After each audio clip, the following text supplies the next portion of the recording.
अब आगे बढ़ते हैं, देखते हैं कि एक्सोथर्मिक और एंडोथर्मिक वाला जो कॉन्सेप्ट था थोड़ा इसको रिवाइज कर लेते हैं, उससे रिलेटेड कुछ हम लोग थर्मोकेमिस्ट्री को आगे बढ़ेंगे। बट सबसे पहले रिवाइज कर लेते हैं कि एक्सोथर्मिक और एंडोथर्मिक क्या था। तो आपको याद होगा एक्सो मतलब आउट, एंडो मतलब इन। तो कोई भी अगर रिएक्शन ऐसा हो रहा है कि हीट सराउंडिंग से सिस्टम में इन हो रही है, एंडो हो रही है, तो वो एंडोथर्मिक। कोई भी रिएक्शन में सिस्टम से हीट एक्सो हो रहा है या आउट हो रहा है तो वो एक्सोथर्मिक। बहुत ही सिंपल कॉन्सेप्ट है।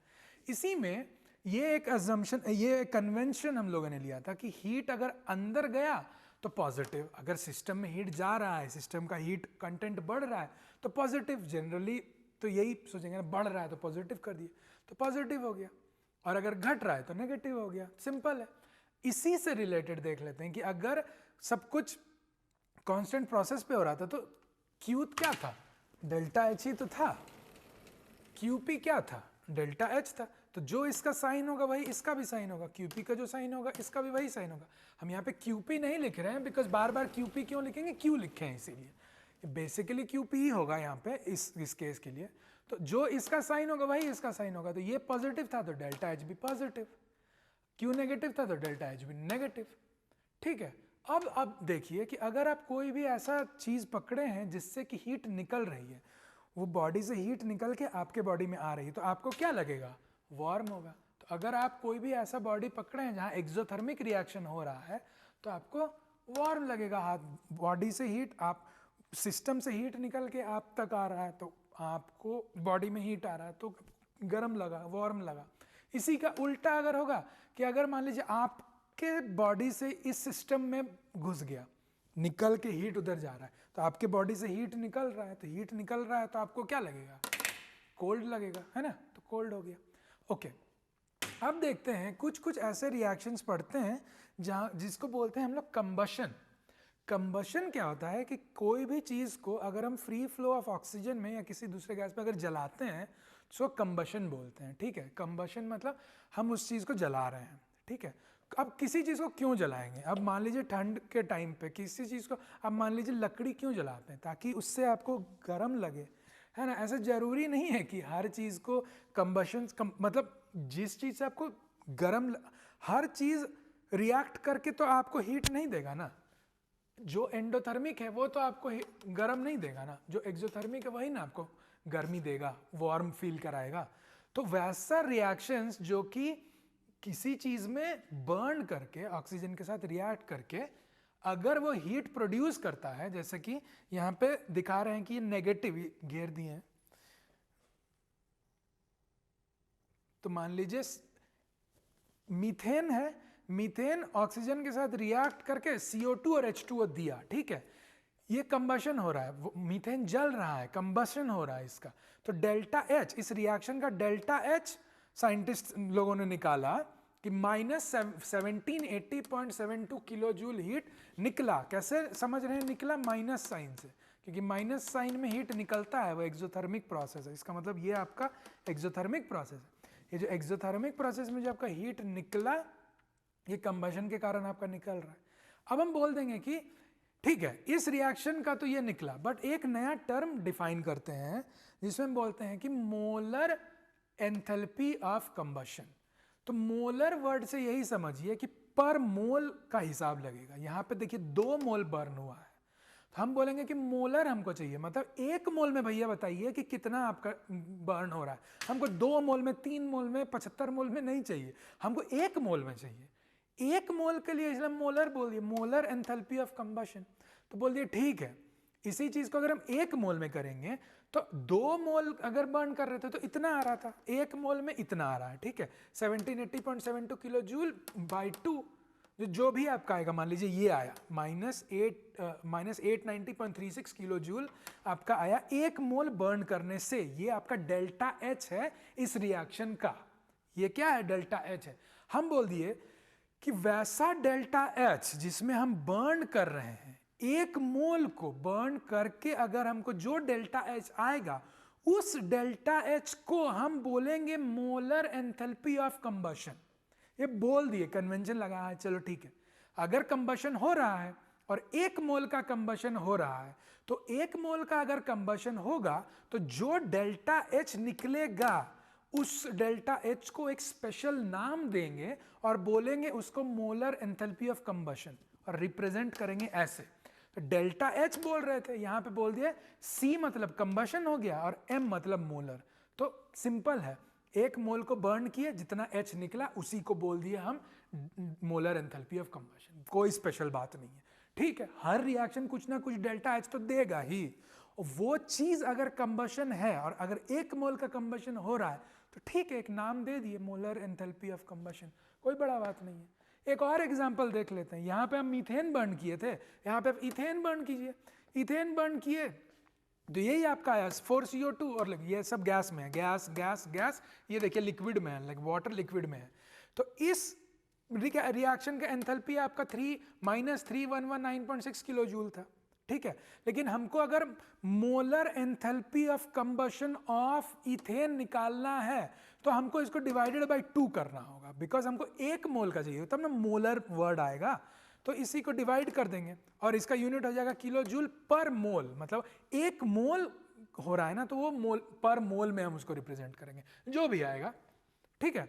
सिंपल कॉन्सेप्ट है। तो ये हो गया आपका एक्सोथर्मिक वाला, सबका देखिए नेगेटिव है। एक और चीज देखिए, ध्यान दीजिए, ये देखिए लिक्विड जा रहा है, वाटर ये आपका लिक्विड आ रहा है, यहाँ पे भी आपका वाटर लिक्विड आ रहा है। लिक्विड क्यों आया कि मान लीजिए किसी साइंटिस्ट ने एक्सपेरिमेंट किया, ठीक है। एक्सपेरिमेंट करने के टाइम पे उन्होंने जो एक्सपेरिमेंट किया ना, उसमें रिलेटिव ह्यूमिडिटी जो था सिस्टम का 100% ह्यूमिड कर दिया था सिस्टम को।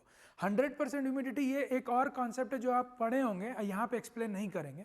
100% ह्यूमिडिटी मतलब यही होता है कि पूरा आपका जो भी वेपर में आपका ये होगा, जो भी वेपर में आपका वाटर होगा वो सब लिक्विड में आ जाएगा। देखते नहीं है कि जब बहुत ह्यूमिडिटी होता है तो कितना पसीना रहता है, कितना पानी पानी पानी टाइप का रहता है ना। अगर ड्राई होता है तो पानी पानी नहीं होता है, लेकिन अगर ह्यूमिड ज़्यादा हो जाता है तो पूरा पानी पानी टाइप का हो जाता है। वही है, 100% ह्यूमिडिटी हम सारा रिएक्शन कर रहे हैं। 100% ह्यूमिडिटी में किए हैं तो जो भी पानी प्रोड्यूस हो रहा है सब कुछ लिक्विड में चला जा रहा है।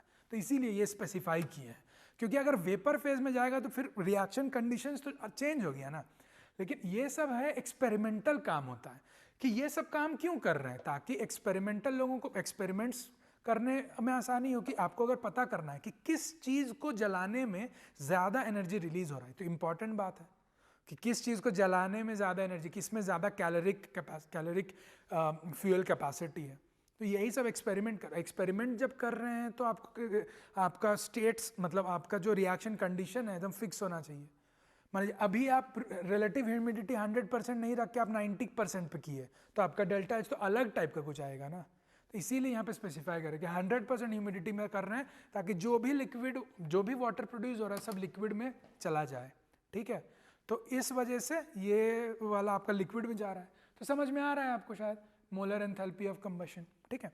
इसी तरह ये सब आपका एक्सोथर्मिक प्रोसेस था, माइनस माइनस दिख रहा है। अब एंडोथर्मिक का कुछ कुछ देखते हैं। एक एंडोथर्मिक रिएक्शन देखिए, यहाँ पे एग्जांपल लिए हैं कि half of H2 gas plus half of I2 gas gives HI। तो क्या हो रहा है, 1 मोल ऑफ HI प्रोड्यूस हो रहा है। इसी हर रिएक्शन का डेल्टा H होता है, इस रिएक्शन का भी डेल्टा H है। इस रिएक्शन का डेल्टा H 298 केल्विन पे है प्लस 26.50 किलो जूल पर मोल। प्लस क्यों है, बिकॉज हम पहले ही बोले एंडोथर्मिक रिएक्शन था, तो प्लस हुआ, हीट अंदर जा रहा है प्लस। तो ये हो गया एंडोथर्मिक रिएक्शन। अब देखिए ये वाला रिएक्शन ऐसा है जिसमें ये चीज प्रोड्यूस हो रही है, फॉर्म हो रही है, हाइड्रोजन आयोडाइड फॉर्म हुआ, ये एक फॉर्मेशन रिएक्शन है, ठीक है। तो ये एक फॉर्मेशन रिएक्शन हो गया और 1 मोल हो रहा है। तो इसी को हम स्पेशल नाम दे दिए, बोल दिए कि ये हो रहा है, इसी रिएक्शन का जो डेल्टा H होगा वो होगा मोलर एंथैल्पी ऑफ फॉर्मेशन। क्यों फॉर्मेशन, बिकॉज फॉर्म हुआ। क्यों मोलर, 1 मोल फॉर्म हुआ, तो वैसा रिएक्शन को हम मोलर एंथैल्पी ऑफ फॉर्मेशन बोल देंगे। तो यही वाला जो डेल्टा H है उसी को हम ये बोल देंगे कि डेल्टा H ऑफ फॉर्मेशन, और ये मोलर, तो मोलर एंथैल्पी ऑफ फॉर्मेशन यही हो गया। डेल्टा H यही था, कुछ इसको रिप्रेजेंट कर दिया बस इस तरह से। अब एक इंपॉर्टेंट कॉन्सेप्ट यहाँ पे है कि ये जो HI है ना, इसको प्रोड्यूस होना पड़ेगा अपने कॉन्स्टिट्यूटिंग एलिमेंट से। ये नहीं कि HI को प्रोड्यूस कर रहे हैं कोई और कॉम्प्लिकेटेड किसी चीज से।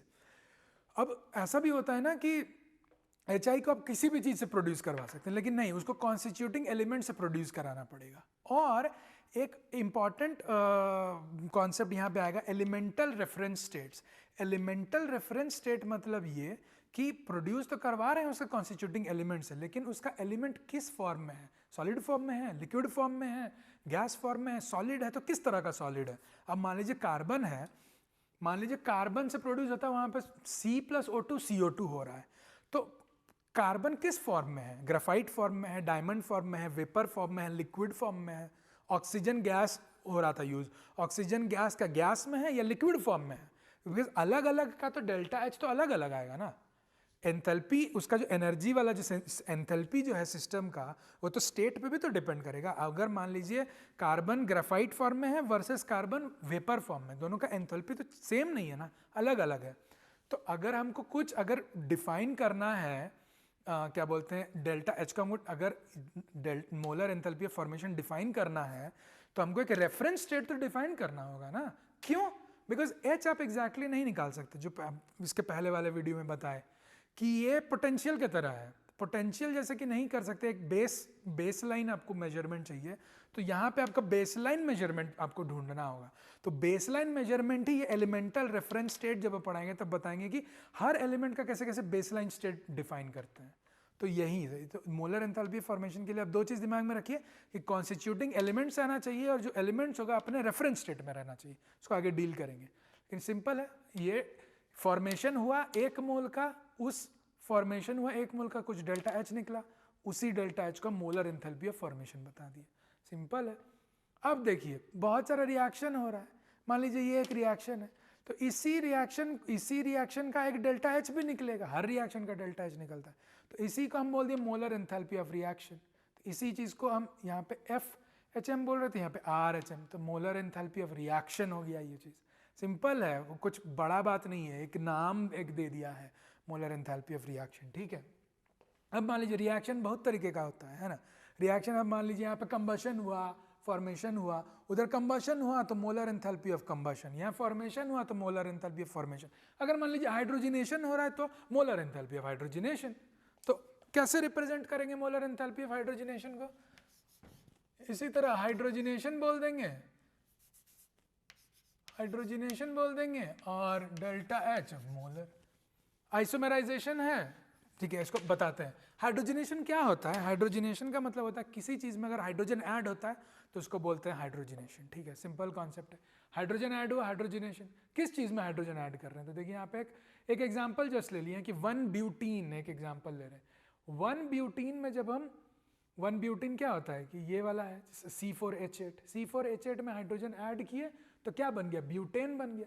तो ये रिएक्शन हो रहा है, तो इस रिएक्शन का कोई डेल्टा H होगा, तो इस रिएक्शन का डेल्टा H यहाँ लिखा हुआ है -126.95 जूल। तो ये हुआ हाइड्रोजिनेशन, तो हम बोल दिए इस रिएक्शन का जो डेल्टा H होगा उसको हम बोल देंगे मोलर एंथैल्पी ऑफ हाइड्रोजिनेशन बोल देंगे, हो गया। अब मान लेते हैं कि आइसोमेराइजेशन हो रहा है। आइसोमेराइजेशन देखिए क्या होता है कि आइसोमर पढ़े होंगे आप ऑर्गेनिक केमिस्ट्री में कि बहुत चीज़ का आइसोमर होता है, एक आइसोमर से दूसरे आइसोमर चेंज होने में एनर्जी का एक्सचेंज होता है। तो यहाँ मान लीजिए कि आपका सिस ब्यूटीन है, ज्योमेट्रिकल आइसोमेरिज्म में पढ़े होंगे ऑर्गेनिक केमिस्ट्री में। तो ये सिस ब्यूटीन था, इसका देखिए ये सिस ब्यूटीन से ट्रांस ब्यूटीन बन गया। तो इस रिएक्शन का जो भी डेल्टा H आएगा, जो भी डेल्टा H आए, वो डेल्टा H को बोल देंगे मोलर एंथैल्पी ऑफ आइसोमेराइजेशन, ठीक है, सिंपल कॉन्सेप्ट है। अब ये डिपेंड करेगा ये एक्सोथर्मिक है कि एंडोथर्मिक है, ये डिपेंड करेगा कि कौन ज़्यादा स्टेबल है। अब आप बताइए, अगर आपको ऑर्गेनिक केमिस्ट्री आप पढ़े हैं तो ट्रांस ब्यूटीन ज़्यादा स्टेबल है या सिस ब्यूटीन ज़्यादा स्टेबल है? अगर ट्रांस ब्यूटीन ज़्यादा स्टेबल होगा तो इसका एनर्जी कम हो जाएगा, तो ये वाला रिएक्शन एक्सोथर्मिक हो जाएगा, ठीक है, ऐसा ही है। अब एक और इसी से रिलेटेड, अब हाइड्रोजनेशन देखें, आइसोमराइजेशन देखें, मेल्टिंग देख लेते हैं। तो फेज चेंज, तो ये देखिए मेल्टिंग हो रहा है, वाटर आइस से लिक्विड आइस से लिक्विड वाटर में जा रहा है, तो ये हो गया मेल्टिंग। तो मेल्टिंग जो होता है उसका जो डेल्टा एच होगा वो क्या होगा, पॉजिटिव, मतलब एंडोथर्मिक रिएक्शन होगा। इसको हीट चाहिए ना, इसको यहाँ से यहाँ जाने में हीट चाहिए, तो हीट लेगा अंदर, हीट लेगा अंदर, तो एंडो हो रहा है, तो एंडो हो रहा है तो एंडोथर्मिक। तो ये वाला हो गया मेल्टिंग, तो इसी को बोल देंगे हम molar enthalpy of melting. Fusion, fusion भी बोलते हैं इसको।